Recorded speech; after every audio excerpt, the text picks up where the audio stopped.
السلام عليكم ورحمة الله وبركاته. طلابي حبايبي أبطال الصف الأول الإعدادي، إن شاء الله معاكم بنكمل الدرس الأول في الوحدة الرابعة والأخيرة، درس انتشار الإسلام في قارة أفريقيا. النهاردة إن شاء الله بنخلص الدرس مع بعض.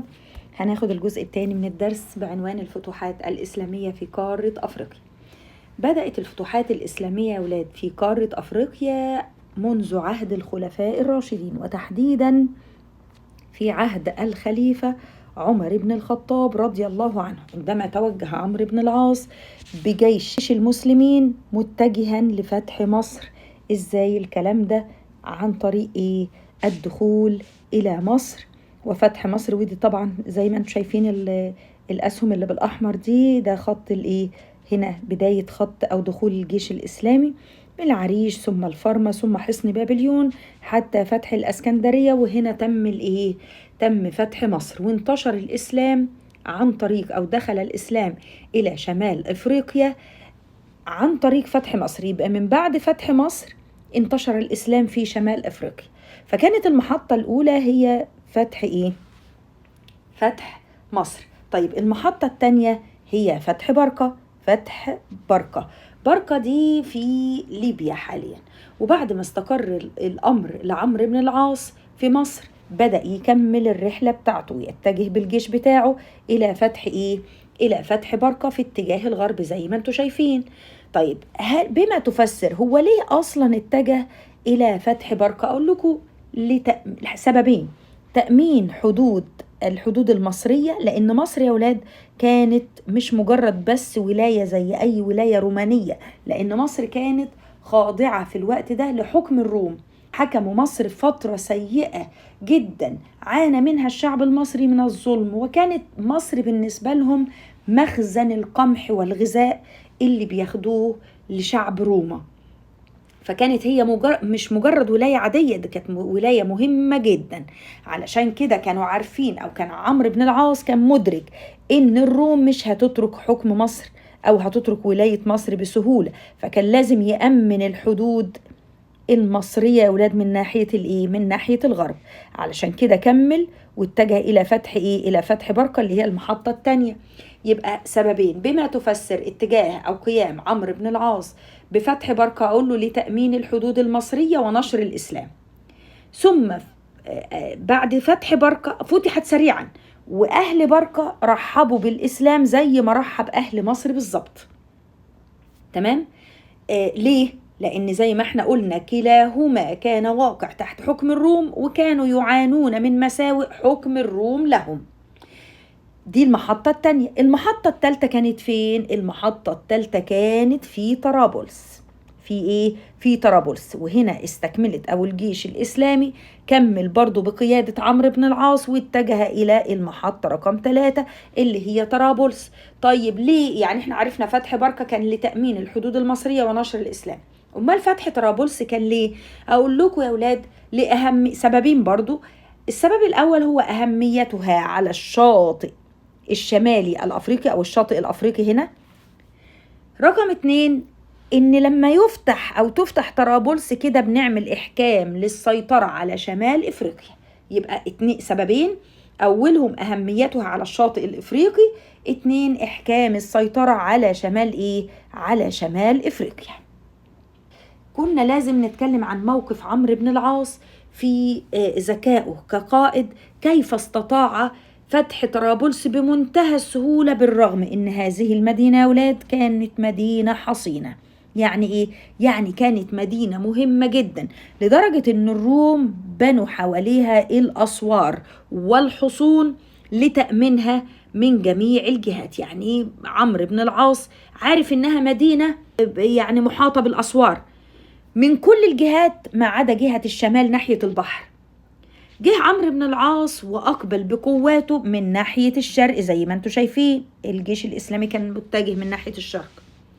استقر بالجيش في موقع مرتفع على مكان مرتفع جدا بحيث ان هو يراقب المدينة. وقدر يا أولاد يشرف على المدينة وحاصرها لمدة شهر كامل. حاصرها بالجيش الإسلامي لمدة شهر. وانتظر عمرو بن العاص لحد ما المياه بتاعت البحر المتوسط حصل لها انحسار، يعني تراجع. لما تراجعت المياه عن شواطئ طرابلس، عمل ايه عمرو بن العاص؟ فاجئ الروم من جهة الساحل، من الجهة الشمالية من هنا، وسيطر على المدينة بالكامل. وطبعا ده أدى إلى فرار الجيش الروماني وهروب الروم، واتجهوا وفروا نحو السفن بتاعتهم اللي كانت موجودة في البحر المتوسط. وبكده فتحت طرابلس دون صعوبة رغم قوة أسوارها وحصونها. يبقى ده بيرجع لذكاء القائد اللي عمل عملية المراقبة، قدر يشوف قوة الروم أو جيش الروم قد إيه، ويعرف كمان أو يراقبها من المكان المرتفع، وقدر يحيط الأسوار بتاعتها ويعمل لها عملية حصار لمدة شهر. وبكده يا ولاد فتحت مصر وبرقة وطرابلس. طيب الاتجاه الرابع هيكون رايحين على فين؟ على إفريقية اللي هي تونس الحالية. إفريقية ما فتحتش يعني مرة واحدة كده، ولكن يا ولاد خلاص ده كان انتهى عهد عمرو بن العاص بفتح، يعني آخر الفتوحات اللي عملها في شمال أفريقيا كانت طرابلس. بعد كده في عهد عثمان بن عفان جه قائد تاني اسمه عبد الله ابن أبي الصرح والي مصر بعد وفاة عمرو بن العاص. ده كان امتى؟ كان في عهد عثمان ابن عفان الخليفة الثالث من الخلفاء الراشدين. عبد الله بن سعد بن أبي الصرح اللي هو كان والي مصر ده طلب من عثمان بن عفان، يعني الأول هو عمل حملات استطلاعية، عايز يشوف القوة بتاعت الجيش الروماني وقدرته على القتال وصد هجمات المسلمين. بناء عليه لما شاف يا ولاد ان احنا نقدر ننتصر عليهم، عمل ايه؟ أرسل إلى الخليفة عثمان بن عفان في المدينة يستأذنه في فتح إفريقيا، والكلام دوت كان سنة 28 هجرية. التاريخ بالنسبة لكم مش مهم، ولكن أنا بوضح لكم الفترة التاريخية كانت إمتى. بعد كده لما عبد الله بن سعد بن أبي الصرح استأذن عثمان بن عفان على فتح سبيطلة، أذن له، يعني إيه؟ يعني خد منه الإذن، وخرج عبد الله بن أبي الصرح على رأس جيش المسلمين، وأخذ الطريق زي ما عمل عمرو بن العاص، الطريق الساحلي، حتى وصل إلى قرب المدينة أو مدينة اللي احنا بنتكلم عنها سبيطلة. قامت حرب كبيرة وشرسة جدا بين عبد الله بن أبي الصرح وبين حاكم الروم، انتهت بانتصار المسلمين عليهم وهزيمة الروم، وفتحت مدينة سبيطلة، إحدى مدن إفريقية. إفريقية الألف الهمزة اللي تحت دي والتاء المربوطة دي تعتبر يا ولاد؟ دي هي تونس، مش إفريقيا، لا دي تونس الحالية كان اسمها إفريقية. وبعد ما فتحت يا ولاد سبيطلة، ده مهد الطريق أمام جيش المسلمين بعد ذلك لفتح مدن وحصون شمال إفريقيا، وده كان في عهد الدولة الأموية. يعني فتحت حتى سبيطلة في عهد الخلفاء الراشدين، عهد عثمان، إنما فتحت بعد ذلك إفريقية كلها أو شمال يعني إفريقية والجزائر والمغرب اللي هي شمال إفريقيا في عصر الدولة الأموية يا ولاد، على يد 2 من كبار القادة المسلمين، أولهم عقبة بن نافع وموسى ابن نصير. يبقى فتحت شمال إفريقيا، مصر وبرقة وطرابلس حتى سبيطلة فتحت في عهد مين؟ في عهد الخلفاء الراشدين. إنما باقي شمال إفريقيا من أول تونس والجزائر، تونس الجزائر المغرب في شمال إفريقيا فتحت في عهد الدولة الأموية على يد 2 من القادة العظماء وكبار القادة المسلمين، عقبة بن نافع وموسى بن نصير. طيب تعالوا بقى نشوف ما النتائج بعد ما فتحت بلاد المغرب كلها يا ولاد، ما النتائج المترتبة على ذلك. أقول لكم بقى النتائج اللي ترتبت على ذلك هو 3 حاجات. النقطة الأولى هي إحكام السيطرة على شمال إفريقيا. سيطرة مين؟ سيطرة المسلمين. إحكام سيطرة المسلمين على شمال إفريقيا. 2، تأمين حدود الدولة الإسلامية من جهة الغرب، لأن الشرق بتاع الدولة الإسلامية كان في الاتجاه أو في الجناح الأسيوي، فالغرب بتاعها كان الجناح الأفريقي. 3، دخول عدد كبير من سكان شمال إفريقيا في الإسلام، ابتداء من دخول معظم شعب مصر ومعظم بركة، أهل بركة وطرابلس وشمال إفريقيا يا ولاد. يبقى 3 حاجات: إحكام سيطرة المسلمين على شمال إفريقيا، تأمين حدود الدولة الإسلامية من جهة الغرب، ودخول أعداد كبيرة من سكان شمال إفريقيا في الإسلام. بعد كده عايزين نشوف تأثير الإسلام في إفريقيا.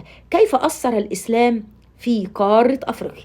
الإسلام يا ولاد كان له تأثير كبير في حياة الشعوب الإفريقية اللي دخل فيها الإسلام عن طريق 5 حاجات هناخدها: ظهور الممالك الإسلامية في أفريقيا، نشر اللغة العربية، ازدهار الحركة العلمية، والذوبان العرقي بين العرب وسكان إفريقيا، والعادات والتقاليد. عايزين نبدأ بأول حاجة عندنا.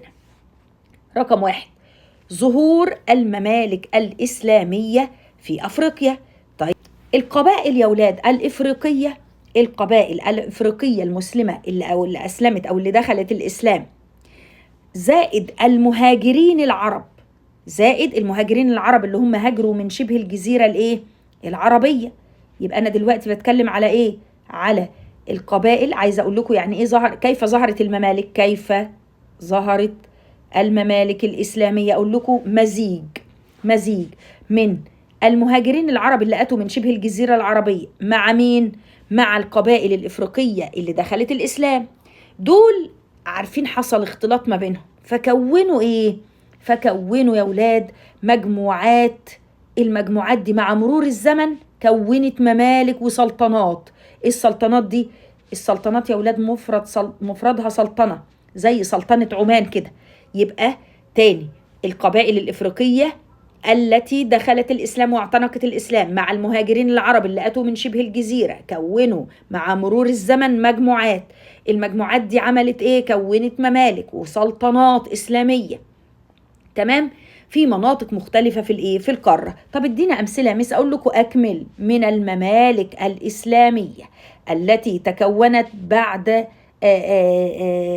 يعني ظهور الإسلام أو دخول الإسلام أفريقيا، مملكة نقط ونقط. أقول لكم مملكة غانا ومملكة مالي. يبقى الإسلام دخل غانا ودخل مالي عن طريق المزيج اللي احنا قلناه ما بين القبائل الإفريقية المسلمة مع المهاجرين العرب اللي تكونوا أو تواصلوا أو اختلطوا وامتزجوا مع بعض وكونوا لنا هذه المجموعات اللي كونت ممالك وسلطنات. زي مين تاني؟ مملكة غانا ومملكة مالي.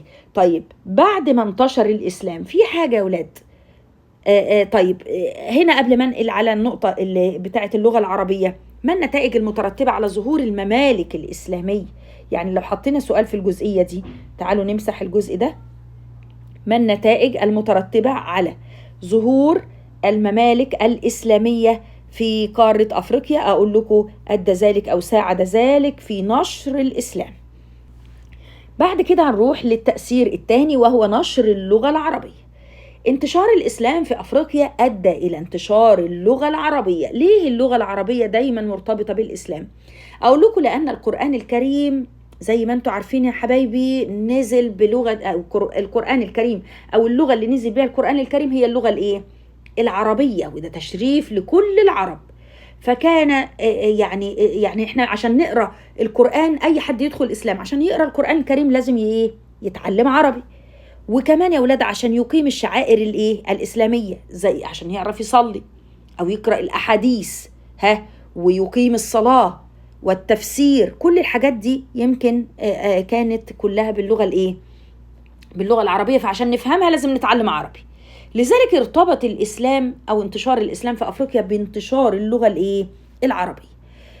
عشان كده أصبحت اللغة العربية اللغة الرسمية في بعض الدول الإفريقية. اللغة الرسمية ولاد يعني اللغة أو اللغة الرسمية اللي هي لغة البلد، لغة الدولة ولغة النظام الحاكم في الصومال وموريتانيا. وكلكم عارفين إن الصومال وموريتانيا دي دول عربية. طيب، بس ما بقتش بقى لغة يعني، ولكنها أصبحت لغة رئيسية وليست رسمية في مالي. في مالي. يبقى طب مالي دي خلاص بقت دخلها الإسلام، ولكن اللغة الأم ولغة الدولة مش هي اللغة الإيه العربية، ولكن اللغة العربية هناك منتشرة جدا، فأصبحت لغة رئيسية بجانب اللغة الأصلية لسكان أهل مالي. ده بالنسبة لانتشار أو نشر اللغة الإيه العربية. التأثير الثالث هو ازدهار الحركة العلمية.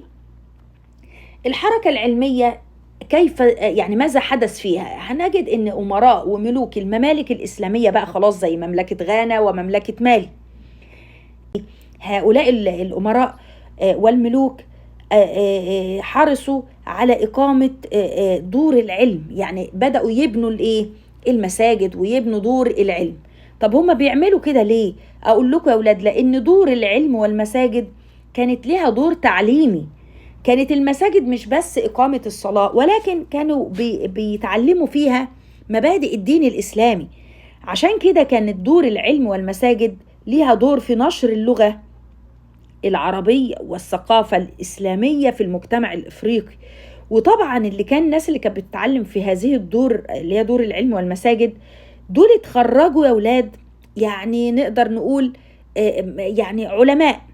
ساهموا هؤلاء العلماء في ازدهار الحركة العلمية الثالث عشر الهجري اللي بيبدأ يا أولاد بسنة 1200 هجرية. 1200 إيه؟ هجرية. طيب من أهم هذه العلوم اللي تعلموها في المساجد ودور العلم أقول لكم الفقه والتفسير، المنطق، علم الفلك، النحو والصرف، وعلم الحديث والبلاغة والأدب. كل ده يا أولاد كانت علوم اتعلموها فين؟ في دور العلم والمساجد. يبقى الأمراء والملوك حرصوا على إقامة دور العلم والإيه والمساجد اللي كان لها دور تعليمي وليها دور في نشر النهضة. تأثيرها إيه؟ 1 نشر اللغة العربية والثقافة الإسلامية في المجتمع الإفريقي. 2 طبعا لو جالي هنا من النتائج المترتبة على إقامة دور العلم والمساجد في أفريقيا أقول له نشر اللغة العربية والثقافة الإسلامية في المجتمع الأفريقي. 2 تخريج أعداد كبيرة من العلماء الذين ساهموا في ازدهار حركة الحركة العلمية في القرن الثالث عشر الهجري. القرن الثالث عشر الهجري اللي هو يا أولاد بيبدأ بسنة 1200 هجرية. طيب عرفنا العلوم اللي انتشرت في هذه الفترة واللي تعلموها: الفقه والنحو والصرف والتفسير وعلم الحديث والمنطق والبلاغة وعلم الفلك. طب ايه هي اشهر المساجد اللي بنوها في افريقيا هؤلاء الملوك والامراء؟ اقول لكم المسجد اللي انتوا شايفينه ده اسمه جامع سانكوري في مدينة تمبكتو، وتمبكتو دي خدناها قبل كده في دولة مالي. المسجد ده يا ولاد كان من أشهر المساجد اللي ألقيت فيها الدروس في أفريقيا. دروس إيه يا مس؟ دروس تعليمية لتعليم القرآن الكريم والحديث وطبعا وعلوم التفسير والفقه والنحو والصرف زي ما احنا قلنا كده. لدرجة ان الجامع ده اللي هو اتبنى يبقى بني جامع أو مسجد سانكوري في مدينة تمبكتو، وكان بيلقى طبعا فيه الناس بتتعلم فيه دروس في جميع العلوم، مش بس قرآن، لا ده فقه وحديث وفلك وجغرافيا وتاريخ وكل العلوم. وهو في الوقت الحاضر يعني أو في هذا الوقت تحول هذا الجامع إلى جامعة. إيه ده؟ جامعة زي جامعة القاهرة عندنا كده، أو جامعة القاهرة أو جامعة عين شمس. فهو بقى جامعة مهمة قوي واتسمت بنفس الاسم، اسمها جامعة سانكوري. يبقى دلوقتي هي جامعة بتدرس العلوم أو دار للعلم كبيرة جدا جدا جدا، فيها تخصصات مختلفة بتدرس كافة العلوم. ده بالنسبة يا أولاد لازدهار الحركة العلمية. طيب التأثير الرابع عندي هو الذوبان العرقي. الذوبان العرقي بين العرب وسكان قارة أفريقيا. يعني ايه ذوبان عرقي؟ يعني عايزة أقول لكم، فاكرين المهاجرين العرب لما تزوجوا، اللي هم التجار اللي تزوجوا من النساء الأفارقة؟ الناس دول يا أولاد لما تزوجوا بقى الأب عربي والأم أفريقية، الأب عربي والأم أفريقية. طب والأب اللي عنده الصفات العربية والأم الأفريقية اللي ليها الصفات الأفريقية، ده أدى بقى إلى يعني ميلاد جيل جديد، ظهور جيل جديد أبوه عربي وأمه إفريقية. هو ده يا ولاد معناه الذوبان العرقي. يعني ده خلاص بقى في اختلاط ما بين هؤلاء، يعني ما بين الأفارقة والعرب، فظهر لنا جيل جديد. أو ما النتائج المترتبة تقولوا أدى ذلك إلى الذوبان العرقي للطرفين. الأب الإيه؟ اللي هو نتج من الزواج والمصاهرة، الأب العربي والأم الإفريقية، وده نتج عنه زي ما بقول لكم الجيل الجديد اللي بيحمل صفات الأب العربي والأم الإفريقية، وهذا الجيل بيعتز بنسبه العربي وأصله الإفريقي في نفس الوقت. تمام كده؟ ده بالنسبة للذوبان العرقي. آخر حاجة عندي يا أولاد هي العادات والتقاليد. العادات والتقاليد تعالوا نشوف كيف تشكلت الهوية الثقافية والاجتماعية. طبعا الإسلام لعب دور كبير جدا في تشكيل الهوية الثقافية والاجتماعية للشعوب الأفريقية. الشعوب الأفريقية أولاد كانوا قبل الإسلام ما يعرفوش أي حاجة عن عادات الإسلام، العادات الطيبة، لأن هم كانوا وثنيين قبل الإسلام. طيب الإسلام غير فيهم إيه؟ أقول لكم الإسلام حافظ على الصفات الطيبة والعادات الطيبة للأفارقة، لأن الأفارقة شعوب طيبة بطبعها، فحافظ على العادات الجميلة أو الطيبة أو الحسنة أو الجيدة اللي عندهم، اللي لا تتنافى مع الشريعة الإسلامية. زي إيه يا مس؟ زي إكرام الضيف، زي مساعدة المحتاج، زي التضامن الاجتماعي. التضامن الاجتماعي يعني إحنا التضامن الاجتماعي يعني إيه يا أولاد؟ يعني وقوفنا بجانب معارفنا وجيراننا في الأزمات وهكذا، ده اسمه تضامن اجتماعي. طيب الإسلام حافظ على العادات الطيبة. طب بالنسبة للعادات السلبية أقول لكم لا، الإسلام حاول يغير منها، فقام بتغيير بعض العادات السلبية. إيه العادات السلبية اللي كانت مثلا منتشرة؟ طبعا عادات كانت غير مستحبة زي شرب الخمر، زي إيه؟ زي حاجات كتير، عادات سلبية في الزواج أو تنظيم الزواج عندهم. طيب العادات اللي كانت يبقى هنا ساهم الإسلام في تغيير بعض العادات السلبية. طب ما النتائج؟ أو أقول له أدى ذلك إلى إصلاح المجتمعات أو إصلاح شأن المجتمعات الإفريقية. طيب لو قال لي دلل على ذلك، ساهم الإسلام في تغيير بعض العادات السلبية، أقول له والله عن طريق هتكلم عن حاجتين: تنظيم الزواج وتنظيم الحياة الاجتماعية والأسرية. طب الإسلام عمل إيه في عادات الزواج؟ أقول لكم والله يا أولاد وضع الإسلام كانت عادات وتقاليد الزواج عند القبائل الوثنية غير مقبولة بالنسبة لنا إحنا كمسلمين، لأن الإسلام يا أولاد وضح للأزواج أو لكل من الزوجين إن كل واحد منهم له حقوق وعليه واجبات لازم يؤديها. تمام؟